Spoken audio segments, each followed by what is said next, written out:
gotta recognize the temptations there, and you have to avoid those riskiest situations. Don't put yourself in harm's way there. So if you know there's going to be a whole lot of drinking or a whole lot of partying going on, then you just kind of have to remove yourself from that and have an exit plan. Happy Sober Day, friends. Welcome to the Sobriety Diaries. My name is Nate. I am a grateful recovering alcoholic, 7 years from my last drink. The Sobriety Diaries is a video podcast where we share powerful stories of recovery told by those who lived them. Check us out at thesobrietydiaries.com for all things podcast related. And for all our video interviews, head over to youtube.com/Nate Kelly. Also, please share this podcast with just one person in your life who may still be struggling. You just never know what they may need to hear today. Recovery is possible. I am here with Thomas White today. Thomas is the founder of Exact Nature. Exact Nature has a fantastic line of CBD products that are formulated for those of us in recovery, which we will get into here in a bit. Thomas, I feel like, we've partnered on a few things in the past. I feel like we're all chums by now, right? Yeah, and I've been a big fan of yours a long time, Nate. So Thank you. I always applaud and appreciate what you're doing. Thank you so much. Well, to really stick to the format of the Sobriety Diaries, of course, we'll talk a little business and what we can provide the listeners as well. But I really like to start with your personal recovery journey and talk a bit about what things in your personal life led to the creation of Exact Nature and sort of where we are today. So if we could talk about your personal addiction and what in your life led to you seeking out a path to recovery, I would love to start there. Yeah. Nate, I have just celebrated 14 years. So Amazing. 14 years of constant sobriety. So I'm proud of that fact. But just and as soon as I remind myself that I'm proud of the fact that I've been sober for 14 years, I always want to remind myself there, but for the grace of God, go I. Right? That's right. Something often in recovery. Because I don't want to forget how messed up my life was before recovery, just how dependent I was on drugs and alcohol, and just how it had control over me and my life. So I never slept under a bridge, and I always seemed to hold down professional jobs. But my days were kind of preoccupied with how was I going to get my next high, and so I had it bad. I mean, as many of us did, and I know your story a bit, Nate. And there are some harrowing moments in your story, and there are harrowing moments in my story. I think that those of us that really fell to this disease understand that. So I had 2 DUIs, and so my story's filled with uncontrollable drinking and drinking at inappropriate times and the constant obsession with getting high and drinking. Drinking was my most prevalent poison, if you will, just because it's so socially acceptable and readily available, right? Right. The accessibility, I think, is where people who identify perhaps, we talk about drug of choice, but I think in a lot of stories that I hear, it comes back to alcohol because of just the flat out accessibility of it. Absolutely. And we're barraged with advertising and things like that, and happy people imbibing, and that was us for a while, right? And certainly, I don't know about you, but for me, it made me a little more socially outgoing, and so it worked until it didn't, right? And then all of a sudden, it just got out of control. So I feel for people that are still struggling, and Yeah, that is what led uh, to us to for my son Dan and I, who also struggles with some addiction issues, to found Exact Nature. that's right. Um, I love that you bring up the fact that you didn't sleep under a bridge, nor did I. I have always been able to hold down that professional side of things. And that I think is where we can relate to others, right? With addiction, that it's really the inside and it's really how we can relate to the feelings or instances or things in our life that lead to this place that we get past the point sort of no return. So it's not necessarily things that we see on the outside. And I like that you brought that up because I feel like we can relate on a more internal level. that's right, and it's not a character flaw that we have. It's just the way our brains are wired. And boy, if I look back at my life too, even before drinking, I showed all the signs of being an addict. You know, the just the way I would pursue things and the way an addict would do it. You know, and I'm not. And sometimes uh, that served me well, you know, and you know, that sense of adventure. I lived a full life and adventurous life in many ways because of that. But just at one point, it just enough was enough. As I said, 2 DUIs, and you know, at one point, do you cry uncle Yeah.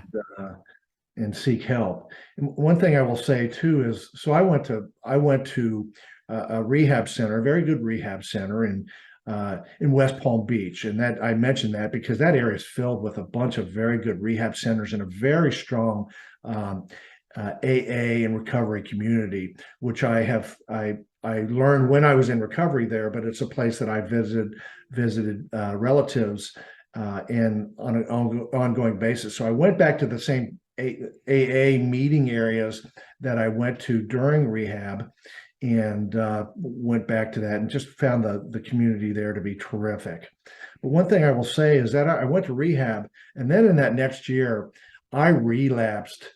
Oh, I bet 5 or 6 times, you know, something like that.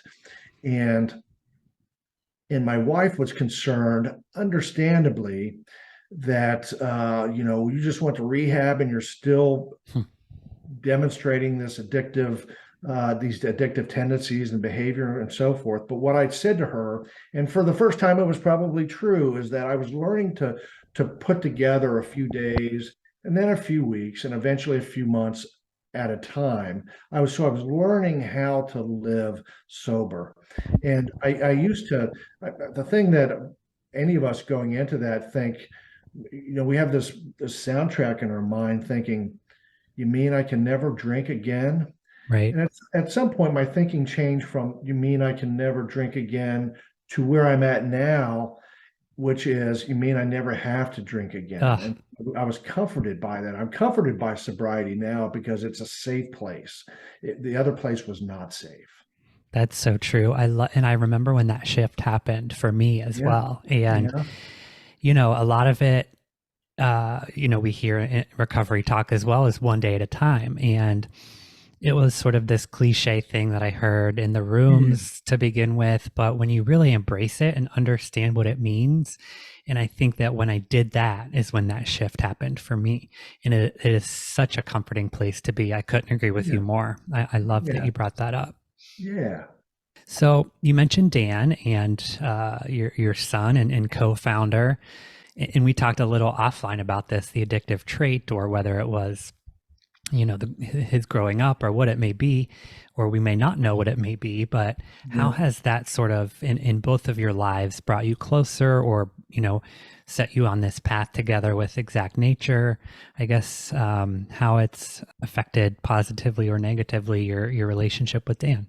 Well, certainly overall, it has affected it very positively because I can, you and I know, and there are a lot of well-meaning people out there that um, try to understand what we're going through, and they do to some degree, but not to the level of intimacy that you Hmm. and I have with what those that ongoing obsession is. So with Dan, I can appreciate what he's going through, so I'm 14 years in sobriety, but I should be 25 years in sobriety. I went much too long, and so Dan, as a young man of 23, I I say to him often, I I don't know if I could have done it at 23. Oh, I look So at the young kids, some 17, 18, 19, that come into recovery and just, wow, what I would have given to got it at such a young age, you know? right, I couldn't agree more, and how our lives might have changed for that, right? So I'd made certain decisions in my life based on feeding this addiction of mine versus had I been sober at 25 or 26 or at a younger age, I might have made different decisions, That's true. So it really um, it consumes you, and it consumes all your perceptions and your decision making and things like that. So let's get into the product line, because this is my favorite conversation that I get to have with you, is your passion for the product and the quality of the ingredients and where they come from and what they mean, and how they all sort of blend together in these different lines that you have with the Yeah, brand, the Z's and the Boost and the Serenity, and sort of, I guess, where the idea for each of the individual lines came from, and sourcing those quality ingredients, because I know that's so important to you. yeah. Many of us, and I think you're in this, you did this. We white knuckled it when we got sober, right? We went to Yeah, rehab and we white knuckled it. And what I'm so encouraged by now is certainly programs, podcasts like the Sobriety Diaries, and AA and NA, and sometimes that gets a bad rap, but I'm a big fan of those. I think they're very good organizations. They're not perfect, but they're very good. And they do a lot of good and have for a long time for people. So I would want people to kind of consider that.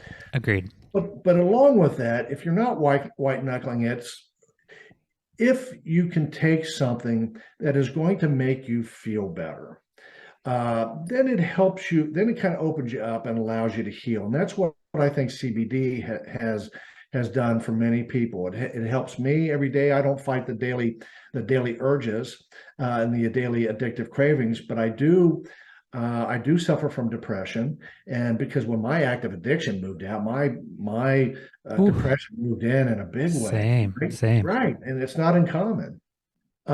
And so when I started looking into CBD, and I was living in Nevada at the time, my next door neighbor was the first CBD supplier in the state of Nevada, and through him and his wife, I learned about CBD. It piqued my interest in it, and I asked them questions about have people use this to help get sober, stay sober, that kind of thing, and they lit up. They had few very compelling stories to tell me about friends of theirs that they had given the product to, that it helped them with. And they did that not knowing I was in recovery, because I'm Wow. very open about my recovery now, and being an alcoholic and an addict.